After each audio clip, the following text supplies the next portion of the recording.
one and I stand on that. You and me, babe, that's black on black. Okay, let's go back to the phones. I promised the brother that was holding on Eric. to come back. So Eric, hi, welcome. Hi. Well, thank you. Pleasure to be here. Uh, just a few points. One, in my opinion, Joe Biden has jumped the shark in facilitating genocide against Black and brown people. I would never vote for him again. That's number one. Number two, I see now how some Germans felt when Hitler was in charge, but they were against what he was doing to the Jews.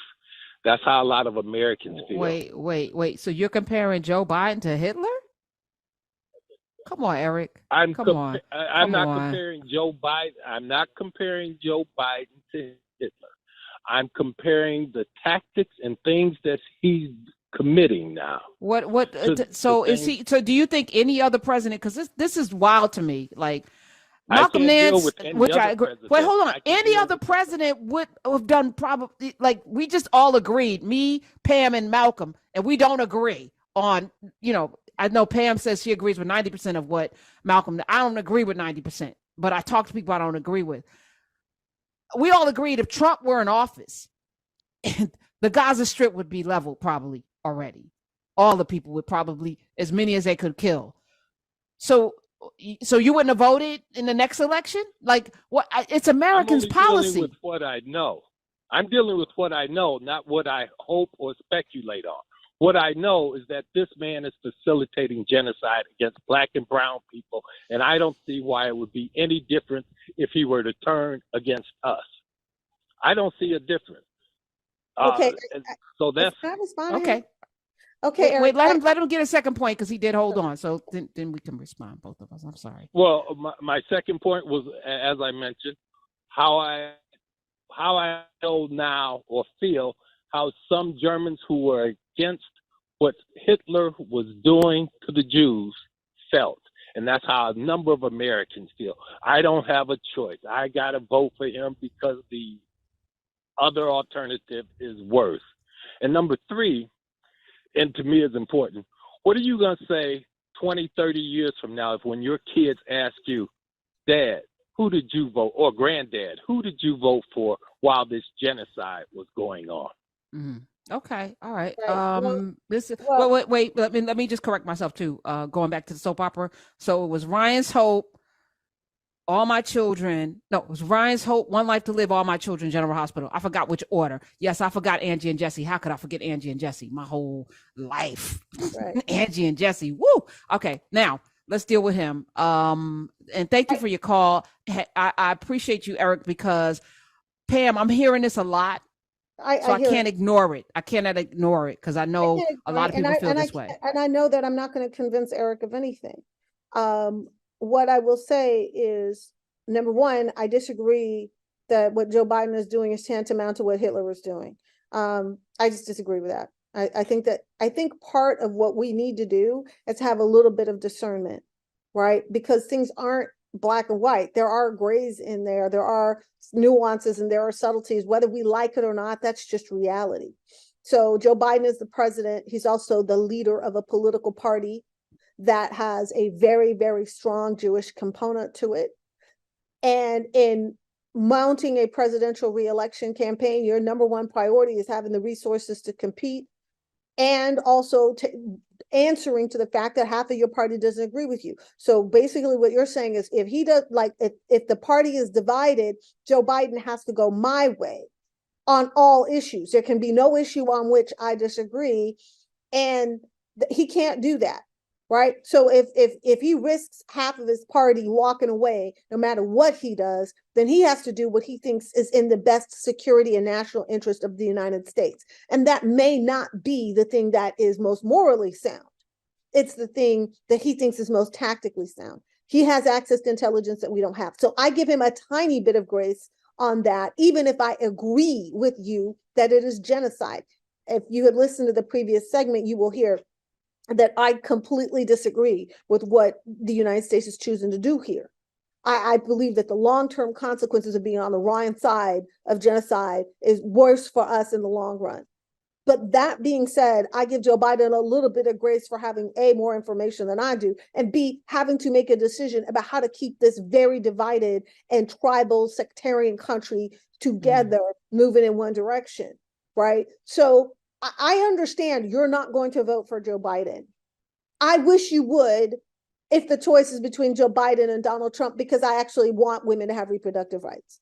I wish you would, because I actually want Black people to be able to vote. I wish you would, because I do believe climate change is real and we need an administration that gives a shit about that. But you've decided that you rise and fall on one issue, and I can't make you rise and fall on any other issue. I just want you to recognize that in rising and falling on that issue, you have chosen to accept never being able to vote for anything in the future if Donald Trump takes over this country. If you accept that, if that's a trade-off for you, then so be it. But just understand what you're trading off. Why is that a hard message to penetrate? Do people not believe it's? Do they not? Because we've already seen the erosion. Well, we survived Trump the first time, barely, right? But he's telling us what he's going to do. He's going to deport 10 million Muslims from this country. So you say you care about genocide, you care about Muslims. These people have never lived in any other country but the United States. Exactly where is he going to deport them to? Do you think he cares? Right? You keep underestimating what the man is willing to do.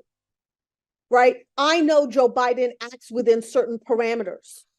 He is a decent man, even if he's a man I totally disagree with on this issue. He is concerned about the well-being of the United States, not principally himself. He is trying to balance a party that gets a lot of funding from Jewish interests and really can't compete without it. Right? So we just got to be real about that. And we have fewer deep pockets on our side than they have on their side. So to compete, we have to draw money from a broad base of people. And a lot of that is Jewish interests, a lot of it. And good people, mind you, people who are in the streets protesting on behalf of Palestinians, people who are standing with us on stopping genocide. But if it's easier for you to just say, because Joe Biden isn't doing what I want him to do in this extremely complex and very difficult situation, I'm just going to let every other right that I claim to care about go. And you know what? I'm glad you're willing to do that, but I'm going to posit that Palestinians would not be willing to do that for you. Oh, Pam Keith. One more thing before I let you go, and thank you again for that.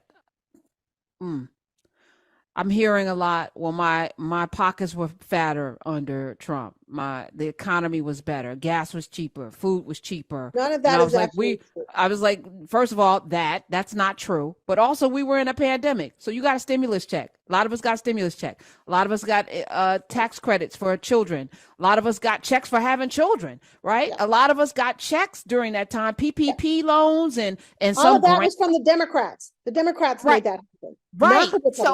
Right, but it fell under, because this is what happens, right?